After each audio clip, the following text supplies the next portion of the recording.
Welcome, ladies and gentlemen. I hope you're all doing well. And today, my friends, we're back with the Greenskin vs. Dinosaur showdown. It's going to be the cool umbrella facing off against Big Yoshi, aka the Flying Taco. And of course, in true Flying Taco style, he is going to be coming in with NAKAI because he is indeed the champion of the Wanderer here. So, as far as the Lizard army goes, front line is going to be a couple of chameleon skinks, looks like 3 in total. Back line is going to be a whole bunch of skink cohorts, or not back line, I should say. This is the front line. This is the vanguard. Things are getting a little too wild for me here, but it is going to be 4 skink cohorts, pretty standard here. Although sometimes Saurus do trade okay with the greenskin infantry, like against Savage Orcs and Goblins and Orc Boys and things like that. But the Flying Taco does indeed have other plans, and he spent his money elsewhere. So, first line, skink cohort. Secondary, Clever Girls. Clever Girls do have decent stopping power, of course, with their okay mass and good armor piercing. So I'm trying to think about the applications of them in this matchup. Maybe it's kind of a countermeasure against Black Orcs, like if your opponent's coming in with a Black Orc army, trying to really capitalize on the immunopsychology on the Black Orcs. Maybe that's what these little Velociraptors do. So there's going to be a couple of those. Backfield is going to be Red Crested Skinks and Saurus Warriors with NAKAI, an Ancient Salamander, which does some pretty decent little bombard damage, and the Skink Oracle with Earthblood and Fireball. And the Skink Oracle now actually works correctly and very good at sniping big targets still. Especially like the Goblin Great Shaman, which is very, very meta in this matchup. Now, for the forces of the cool umbrella for the Greenskins, it's a lot of skirmishers, but not necessarily ranged skirmishers, melee skirmishers. So we got Wolf Riders, 4 in total, probably going to be used to chase down chameleon skinks. They are shielded and pretty cheap, only 300 gold, I think, or how much are they? Yeah, they're like not 300, like 400 or something. They're dirt cheap. Very effective at chasing down chameleon skinks if they can catch them in open field. We got a bunch of Squig Hoppers for their anti-infantry. Spider Riders on the flank, but they're all melee based. This is a very aggressive greenskin build, and the rest of the army is going to be 2 Goblin Big Bosses, a Great Shaman, double Black Orc, which are probably one of my favorite picks in this matchup. They're immune to psychology, so they don't route to the big dinos. They crush pretty much all the lizard infantry, especially in terms of cost effectiveness, and they're just tanky and awesome, and one of the cooler looking units on the roster. So let's get this party started and see if the umbrella can take down the Big Yoshi, or if the dinosaurs will fulfill the old plan. Here on the flank, Skink Oracle going to be dropping some long shots into the Durkit Squigs, who will be taking some substantial casualties. Actually lose 9 models, and the Wolf Riders also get forced back by the Lizard Core. Here on the front, the Skink cohort's pushing up very aggressively, and of course, Big Papa NAKAI running in with his, kind of has like a little bit of an anime run there. I guess the arms are slightly behind his back, but he's still advancing up as far as his itemization goes. He has Primal Roar for his ability, and he has the Golden Tributes, which gives perfect vigor to all nearby allies, which is actually a really underrated item. Now, the Salamander shooting in does get a barrage onto the Goblins, not too much damage, and this is a very, very ballsy NAKAI play here. Rushing forward like this, Flying Taco, is he going to pull back, or is he trying to bait his opponent into something? I guess there's a little bit of follow-up from the Salamander as well as the Oracle, but it still feels a little bit risky, but it looks like NAKAI is going to be taking his time to get away. On the flank, Cool Umbrella does move in with the Forest Goblin Spider Riders hammering into the Skink cohorts, and now the rest of the Goblin and various, I guess all sorts of beast squigs and spiders are going to be collapsing on the flank of this army. So here comes the Skink Oracle, Vindictive Glare also going down. The Oracle does miss, so the Spider does get a little bit ahead in that trade, and Clever Girls are now being sent in to fight and buffer the Skinks. So the Clever Girls do get a couple attacks there on the Big Bosses. The Big Bosses do not take too much damage. It looks like their melee defense held up for the most part. And there is going to be an Earthblood going down to try and salvage this lizard kind of front line that is a little bit tattered. But yeah, all the Clever Girls have been sent into combat. Chameleon Skinks have fallen back into the secondary, and now the Lizards are pulling up a lot of their reserves. But if you take a look here, you can see the Skinks are being forced back by the frontline pressure of the Black Orcs and the big monsters. And the Spider Riders, the Vultures, are going to be coming here in the back. And yes, the motorcycle outside loves the commentary. Going to be slamming into those Chameleon Skinks right there and trying to pick them off. But, Taco does have more reserves. He's got the Red Crested Skinks here and here. So we'll see if the Greenskins can truly force the back reserves out, which then opens up the backfield to be hammered by the Spider Riders. NAKAI getting a little bit crazy here. He actually gets caught with the Nate. They need Stabbin', Itchy Nuisance, and he is in Mortal Kombat here, really, really losing this fight pretty badly. So NAKAI's going to want to pull back, although he has done some damage to the Great Shaman.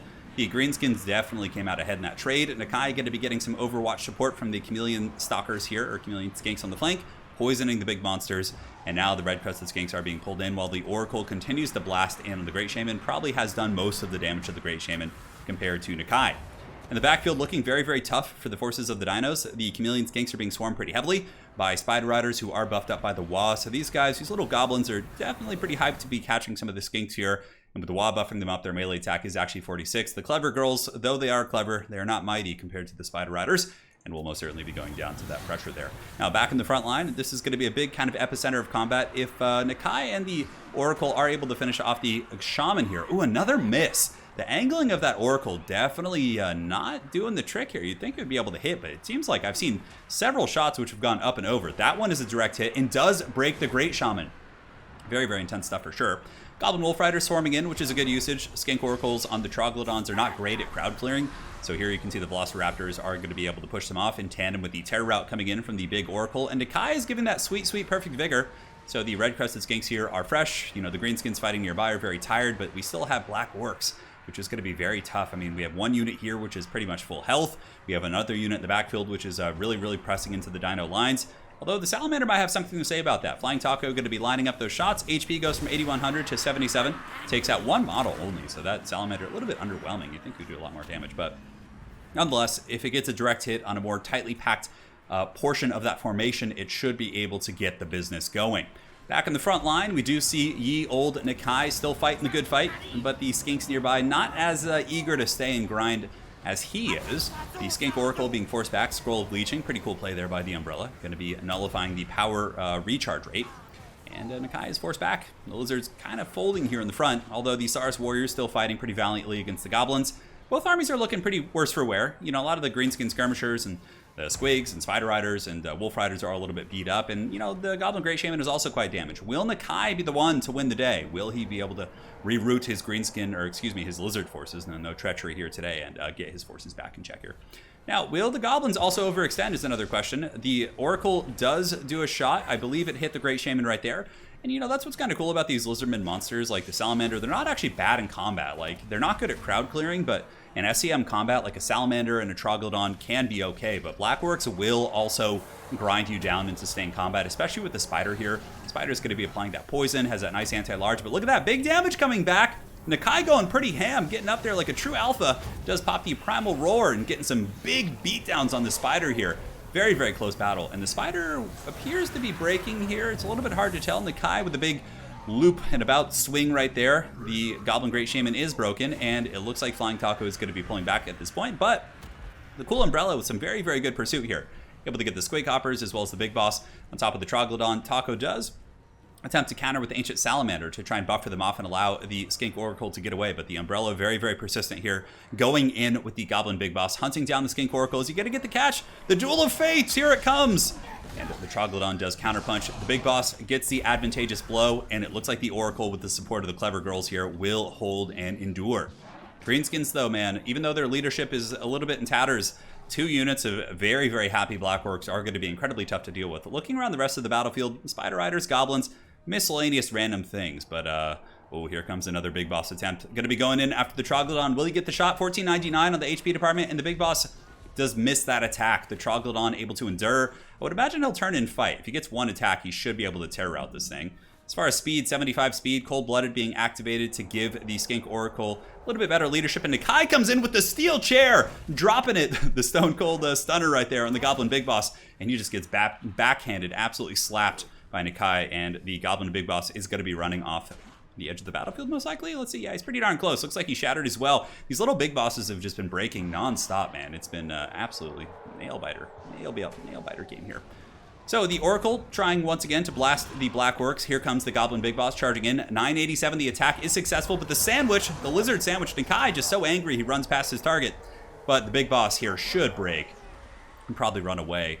Although honestly, even though the bounce power is looking, yeah, this is a tense game, man. This is real tense.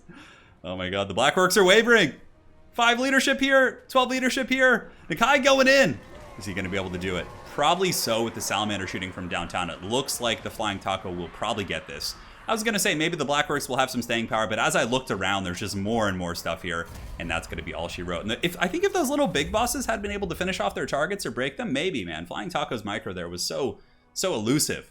Very well played. That was an incredibly fun game, and yeah, man, look at that, 2300 here, and a cool Greenskin build too, very different. Like that's one of the reasons why you need the Spider Rider Archers instead of all these like Wolf Riders, is because they can like sit and shoot the big dinos without having to get close. You notice a lot of the diving units here had to basically go fisticuffs, and they did not like that. They just got terror out of it. NAKAI was an absolute beast that game. Only 1,000 value, but his presence was still very felt. He tanked damage, he buffed, he did his business when he needed to. The Oracle 2400, no surprise there, and the Salamander only 1,000. Interesting, but yeah, great game. That was really fun. Well played with the cool Umbrella, and Big Yoshi. Always a pleasure to cast these two players, and that is it for now. You guys take care of yourselves, and we'll see you on the other side.